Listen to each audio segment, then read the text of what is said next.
सर्वांना सर्वप्रथम नमस्कार। आजचं हे आंदोलन बुलढाणा जिल्ह्यातून मी प्राध्यापक अंजली गाडे सर्व महाराष्ट्रातील शिक्षकांना आवाहन करते की जे जिल्ह्याच्या ठिकाणी कलेक्टर ऑफिस समोर ज्या ज्या ठिकाणी जिल्ह्यामध्ये आंदोलन लावलेले त्या ठिकाणी ज्याचा शालार्थ आयडी कंप्लीट झालेला आहे, जे काही पगार उचलतात आणि जे कॉलेजवर नोकऱ्या करतात, शाळेवर प्राथमिक माध्यमिकवर, त्यांनी स्वतः आंदोलनात हजर राहावं। त्यानंतर सर्वात महत्त्वाचा विषय आमचा शासनाकडे ही मागणी आहे की शासनाकडे अनेक योजना जे त्यांच्या डोक्यात रात्रीच्या डोक्यामध्ये सुचतात आणि सकाळी पहाटे शासन आदेश काढतात। लाडकी बहीण योजना महाराष्ट्रामध्ये सुरू केली, आमचा त्याला पाठिंबा आहेच।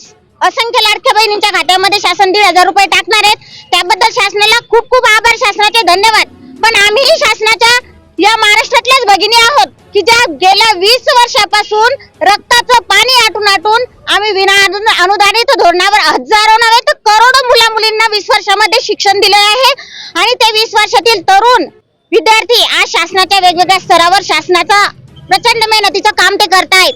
पण शासनाची या शिक्षकांकडे शिक्षक भगिनींकडे दुर्लक्ष आहे। माझं या प्रसार माध्यमांच्या माध्यमातून स्पेशली अजितदादा पवार यांना सांगणं आहे की तुमच्याकडे इतर योजना आल्या तर पटकन अर्थ खात्यातून ती फाईल पास होऊन जाते, परंतु शिक्षकांबद्दल तुमच्याकडे एवढं उदासीन धोरण काय आहे?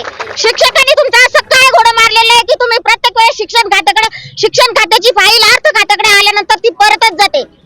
आता शिक्षकांच्या या संपूर्ण महाराष्ट्रामध्ये जिल्ह्याच्या परत जी ठिणगी पेटलेली साहेब, त्याच्यावर बनवा महाराष्ट्राच्या विधान भवनापर्यंत आल्याशिवाय राहणार नाही। येत्या 30 तारखेपर्यंत शिक्षण मंत्र्यांनी आम्हाला लेखी आश्वासन दिलेले की पुढच्या वर्षामध्ये संच मांडणी झाल्यानंतर टप्पावाढ देऊ। पुढच्या वर्ष 2023 नंतर शिक्षण मंत्र्यांना हे सांगणे की साहेब 24च येतं, 25 येत नाही। आम्हाला 1 जानेवारी 2024 पासून प्रचलित धोरणानुसार टप्पावाढ मिळालीच पाहिजे। तसेच ज्या शाळा तुम्ही याच्यामध्ये ठेवलेल्या आहेत, पुणे क्षेत्रावर ठेवलेल्या आहे अघोषित शाळा, त्यांनाही त्यांच्या हक्काचा पगार मिळाला पाहिजे। जे त्रुटीत बांधव अडकून ठेवलेले आहेत की ज्यांनी त्रुटी 1 महिन्याच्या आत कंप्लीट केलेल्या आहेत, त्यांनाही त्यांचा टप्पावाढ मिळाला पाहिजे।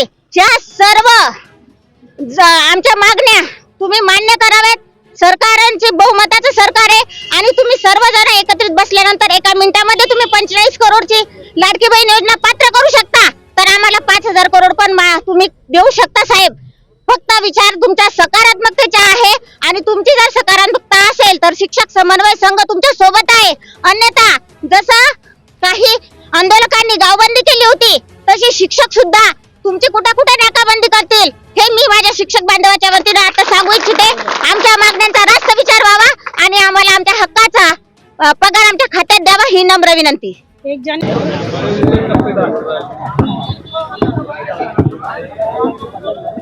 आज शिक्षक समन्वय संघाच्या वतीने संपूर्ण महाराष्ट्रभर धरणे आंदोलन आयोजित केलेलं आहे। महाराष्ट्रातील जवळपास 20 ते 22 जिल्ह्यामध्ये शिक्षक समन्वय संघाच्या वतीने अतिशय महत्त्वाच्या निर्णयाकरता आंदोलन या ठिकाणी आयोजित केलेलं आहे। महाराष्ट्रातील काही जिल्ह्यामध्ये आमरण उपोषण म्हणजे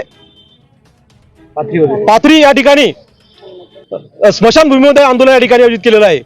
तर या शिक्षक समन्वय संघाच्या वतीने आमची शासनाला अर्थ अशी हाक आहे, अंशतः अनुदानित जे कॉलेज शाळा असतील या कॉलेजला वाढीव टप्पा अनुदान प्रचलितनुसार द्यावा आणि हा निर्णय 30 जुलैपर्यंत शासन निर्णय काढून सप्टेंबर महिन्याचा जो पगार आहे तो 1 महिन्याचा पगार शिक्षकांच्या खात्यात जमा करावा अशी हाक या आंदोलनाच्या माध्यमातून शिक्षण मंत्री साहेबांनी या ठिकाणी केलेली आहे। सोबतच शासन स्तरावर त्रुटीच्या शाळा कॉलेज असतील त्यांना सुद्धा वाढीव टप्प्याने अनुदान द्यावं।